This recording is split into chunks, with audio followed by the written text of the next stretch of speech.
반갑습니다. 오늘 이후 여러분들 가운데 좋은 일들이 많아지기를 축복합니다. 저는 어린 시절 시골 마을에서 자랐습니다. 고등학교도 시골 고등학교를 다녔는데 마침 그 학교가 미션 스쿨이었어요.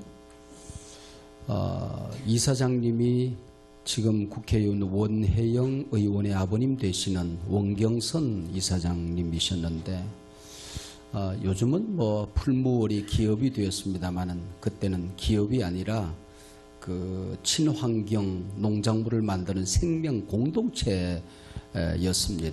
그분이 학교 와서 설교도 하시고 또 성경을 가르치셨는데 지금도 참 재미있는 말씀을 하셨던 걸 기억을 합니다. 얘들아, 구약 성경은 할머니가 아기 낳는 얘기야. 신약 성경은 처녀도 아기를 낳을 수 있다는 얘기를 한다. 그렇게 가르치셨어요. 그러면서 너희들이 시골에서 자랐지만은 좋은 환경 속에서 자라지 못했지만은 하나님 안에서 너희 인생들이 꽃피우게 될 때에 너희들이 믿음을 가지고 살아갈 때에 너희들이 하나님의 말씀을 잘 붙들고 살아가면 너희들 가운데 불가능해 보이는 일들이 일어나게 된단다. 그런 말씀을 늘 하시곤 하셨습니다. 제가 목사가 되어서 21세기를 이제 준비하고 있을 때에 새로운 그 밀레니엄 1000년, 2000년이 지나고 3000년 세기의 첫걸음을 내딛는 이때에 하나님이 앞으로 어떤 교회를 쓰실까, 어떤 사람을 쓰실까 궁금하기도 하고 그래서 책도 읽어보기도 하고 했지만은 좀 전 세계에 하나님이 쓰는 사람들을 좀 만나봐야 되겠다. 그래서 전 세계를 좀 한번 휴가를 얻어서 다녀본 적이 있습니다.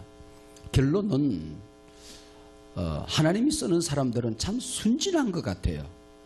그 자그마한 사건 속에서 조그마한 우리 매일같이 일상 속에서 만나는 그 사건 속에서 하나님을 만나고 사는 좀 때묻지 않은 그 순수한 어린아이 같은 영성을, 그 안목을, 눈을 볼 수가 있었습니다. 여러분, 우리가 그 순수한 마음으로, 때묻지 않은 마음으로 보면 풀 한 포기 속에서도 이적을 보게 되거든요. 우주의 운행 속에서도 뭐 하나님을 보지만은 그 인체의 조그마한 세포 하나를 연구하시는 분들은 그게 너무 신비해서 하나님을 인정하지 않을 수가 없더라. 그런 얘기예요. 그래서 제가 전 세계를 쭉 뭐 호주에서 시작을 해서 미국으로, 남미로, 아시아로 쭉 돌아서 마지막에 간 곳이 싱가포르라고 하는 곳입니다. 그곳에서 교회 영적인 지도자들 좀 만나야 되겠다 생각하고 몇 분들을 만나서 교제하는 가운데에 그 교회 어떤 목사님하고 점심시간에 식사를 하게 되었어요. 그리고 저녁에 어떤 젊은이들 모임이 있는데 한번 가보시겠습니까? 그래서 약속을 받고 제 아내와 함께 그 모임에 참여를 하게 되었습니다. 근데 점심시간에 먹은 게 배탈이 나가지고 이게 뭐 앉아있을 수가 없는 겁니다. 계속해서 설사를 하게 되는데 도무지 그 모임을 방해할 것 같아서 제가 양해를 구했습니다. 낮에 너희 교회 목사님하고 너무 그 많은 음식을 먹어서 내가 배탈이 났노라고 이 모임을 계속할 수가 없고 내가 좀 호텔에 가서 쉬어야 되겠다고 그러라고, 그리고 이제 일어서서 나오려고 하는데 자기들끼리 뭐 영어로 뭐라고 얘기를 해요. 제가 그 주로 영어 공부를 낮에 해서 밤에는 잘 안 들립니다. 그래서 무슨 내 귀에 들린 게 기도 어쩌고 뭐 이런 얘기만 한마디 들리더라고요. 한국에서 목사님이 오셨으니까 기도해주고 가세요. 그런 얘기인 줄 알고 내가 기도하겠다가 뚜벅뚜벅 앞으로 갔더니 그게 아니고 그 젊은 청년들이 지네들이 나를 위해서 기도해 주겠다는 거예요. 그러면서 이제 그 눈깔도 안 감고 그냥 똘막똘막 해가지고 손을 이렇게 들고 간단하게 기도를 해요. 배탈이 났으니까 뭐 예수님의 이름으로 명령하노니 멈추라. 그러고 이제 기도하고 그럼 이제 볼일 보시라고, 나을 거라고 이렇게 얘기를 해요. 그래서 내가 뭐 우리 그 기도한다고 해서 뭐 배탈 났고 그런 거 없었거든요. 기도는 기도고 그냥 아픈 건 아픈 거지. 그리고 이제 제가 내려와서 택시를 타고 15분 한 20분 걸려서 제 호텔에 와서 내 방에 들어가야 되겠는데 택시에 내리면서 생각하니까 호텔 꼭대기층까지 올라가려고 하다가 보면 큰일 날 것 같아요. 그래서 1층 화장실을 향하여 달려가기 시작했습니다. 그리고 빨리 이제 볼일을 봐야 되니까 딱 앉았는데 이게 안 나오는 기라. 15분, 20분 동안 택시를 타고 오면서 배가 아팠나 생각했고 배 아픈 걸 잊어버렸어요.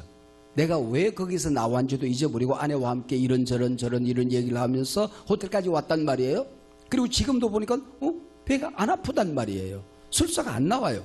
이놈 자식들이 어떻게 기도를 했길래 그 설사가 말라붙어 3일 동안 변비가 됐어요. 그리고 이제 비행기를 타고 돌아오는데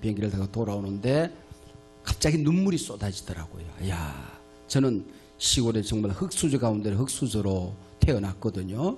우리 아버지가 인천 상륙작전에 그 해병대 창군 멤버로 출전하셨다가 적탄에 맞아서 많은 빚더미를, 그때는 원호 정책이라는 게 거의 없던 시절이니까 빚더미를 태산처럼 남겨놓고 돌아가셨어요. 그래서 어린아이가 그 중학교를 제대로 못 가던 그런 어려운 환경 속에서 남의 집 모섬살이로 또 고등학교 때의 그 입주 아르바이트로 또 아이들 모아놓고 공부 가르치는 그룹가회로 이러면서 공부를 하면서 지금까지 살아왔거든요. 그리고 보니까 한 걸음 보니까 내가 걸어왔던 걸음이 그건 기적이 아니고는 있을 수가 없는 일이더라, 그런 얘기예요. 그리고 제가 그 섬기는 한소망교회는 일산 파주 그 지역에 있습니다. 한국교회 성장이 중단된 1990년대 초에 우리 교회 개척이 됐는데 저희 교회는 쓰리맨 교회라고 그래요. 그러니까 아무것도 없는 환경 속에서 맨자 세 개로 시작됐다. 그게 맨손 맨몸 맨땅. 맨 땅에 헤딩하다가 넓어진 것은 이마박입니다만은 네. 그렇게 해서 이제 교회를 세워왔어요. 개척 멤버 한 명도 없이, 돈 한 푼도 없이, 그리고 예배드릴 공간 한 평이 없어서 그 은평구 신사동에 있는 피노키오 유치원이라고 하는 곳이 있습니다. 그 유치원을 주일날 빌려가지고 기도회로 시작해서 오늘까지 걸어왔던, 그때 그 당시에 그 세브란스에 있던 그 허성곤 박사, 지금 은퇴하셨죠? 네, 허성곤 박사가 그때 개척 멤버로 참여를 하고 그렇게 했습니다. 그 이후입니다만은 그렇게 해서 이제 지금까지 걸어왔는데 그 맨손 맨땅 맨몸으로 시작된 교회가 지금 우리 일산 지역에 있는 예배당, 우리 교단이 한국의 제일 큰 교단 가운데 한 교단인데 단일 건물로는 제일 큰 빌딩을 지어서 지금은 목회를 하고 있습니다. 가만히 생각해 보니까 이게 기적이 아니고는 있을 수 없는 일이에요. 이건 하나님이 도와주지 않고는 있을 수 없는 일들이 우리 가운데 일어나더라, 그런 얘기예요. 오늘 본문의 이야기 너무나도 우리가 잘 아는 얘기 아닙니까? 교회밥 좀 드신 분들 가운데 이 얘기 모르시는 분이 계시겠습니까? 그 예수님께서 어린아이가 바친 도시락 하나로 기도하고 났더니 5,000명이 먹었다. 아마 제자들에게도 충격이 되었던지 마태, 마가, 누가, 요한복음에 공이 기록된 유일한 기적입니다. 그만큼 충격이 됐고 그 보리떡은 보통 보리떡이 아니라 예수님 자신을 얘기하는 겁니다. 그러니까 이 배고픈 사람들에게 먹이고 또 먹여도 남는 이 보리떡을 통하여 2000년 전에 중동에서 죽은 한 청년이, 그분이 찢겨진 살이, 그분이 흘리신 피가 오고 오는 세대에 만 인간을 구원하고도 준비된 모든 그릇들마다 그 은혜가 가득히 넘치는 그 주님의 생명의 구원의 능력을 얘기를 하는 거거든요.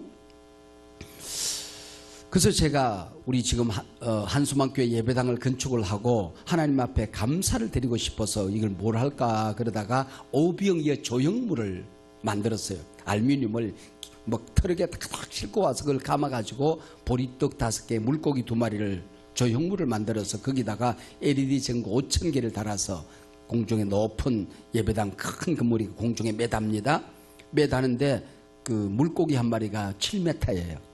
그리고 보리떡 하나가 3m 내지 4m 지름이 됩니다. 그걸 이제 기계로 공중에 매다는데 촥 매답니다. 그때 옆에 있던 장로님들이 그러더라고요. 목사님, 보리떡이 이만하고 물고기가 이만하면 7,000명 못 걷는데 그러더라고요. 그게 얼마나 큰지. 제가 그걸 매단 이유가 있는 것입니다. 여러분, 우리가 지나온 세월들 돌이켜보면 기적이 아닌 게 없어요. 그 순간에 하나님의 은혜가 아니고는 살 수 없는 일들이 너무나도 많은 거예요. 모든 게 과학에 의하여 움직이는 것 같지만은 인생은 신비거든요. 우리가 하는 모든 일들이 신비거든요. 오늘 하루 동안 만나는 일들도 신비고, 또 우리가 아침에 떠오르는 태양, 내가 지금까지 살아왔던 모든 것, 이 속에 하나님의 은혜가 아니고는 살 수 없는 일들이 많이 일어나게 되는 것입니다. 여러분, 우리가 이 순수한 눈을 잃어버리면 불평거리밖에 없어요. 눈 뜨면 뿌연 공기가 이러고 있으면서 문을 열면서 짜증스러워집니다. 그리고 피곤한 몸을 일으키고 일어나려고 하면 힘들어져요. 만나는 사람들마다 짜증스러운 일들이 너무 많습니다. 국제 세계를 돌이켜보면 이 미국과의 관계는 어떡하지? 저 중국은 어떻게 설득을 하지? 저 북한 저 풋내기 김정은이는 우리가 어떻게 저거 다루면 좋을까?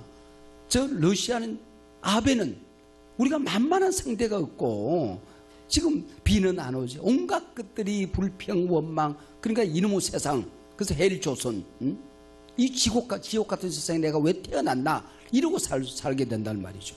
그러나 우리가 은혜의 눈을 열고 보면 살아왔던 모든 것이 하나님의 은혜이고 또 살아갈 모든 것이 은혜로 살아가게 되고 감사와 신비로 가득 차 있는 겁니다. 하나님 한 번도 나를 실망시킨 적 없으시고 언제나 공평과 은혜로 나를 지키셨네. 지나온 모든 세월들 돌아보아도 그 어느 것 하나 주의 손길 안 미친 것 전혀 없네. 할렐루야. 기도하십시다. 하나님 아버지, 고맙고 감사합니다. 바쁜 일정 가운데에 조그만 짬을 내서 일상에 쌓여진 일들을 보지 않고 우리가 만나야 될 태산처럼 얽혀있는 문제들을 바라보지 아니하고 온 우주의 주인 되시며 우리 인생의 주인이 되시고 내가 감당하는 모든 일거리들과 사건의 주인 되신 하나님을 바라보게 하시니 주여 감사합니다. 우리 눈에 불평과 원망과 우리가 불가능한 일들을 감당해야 될 해상 같은 일들을 보며 짜증 부리지 않게 하시고 낙심하지 않게 하시고 좌절하지 않게 하시고 이 역사의 주인 되신 하나님을 우러러 그 문제를 해결하시고 지금까지도 나와 함께 하셨고 내일도 함께 하실 하나님을 바라보는 은혜의 시간이 될 수 있도록 도와주시옵소서. 어려운 일이 있을 때 잠시 눈을 감는 저들의 자리를 지켜주시옵시고 하나님 앞에 해결할 수 없는 문제 맡길 때마다 내가 맡아주마, 내가 해결하마, 하나님의 따뜻한 손길을 만나는 은혜의 사람들로 살아갈 수 있도록 도와주시옵소서. 저들을 통하여 많은 사람들이 치료받게 하시고 위로받게 하시고 하나님 회복하는 역사가 있게 하시고 무너지고 깨어지려고 했던 가정이 살아나는 이 시대가 살아나는 은혜의 역사들이 일어날 수 있도록 도와주시옵소서. 하나님의 은혜가 아니고는 이곳에 있을 수가 없습니다. 내일도 하나님의 은혜로 감사함으로 살아가게 될 줄로 믿습니다. 예수님 이름으로 기도하옵나이다. 아멘.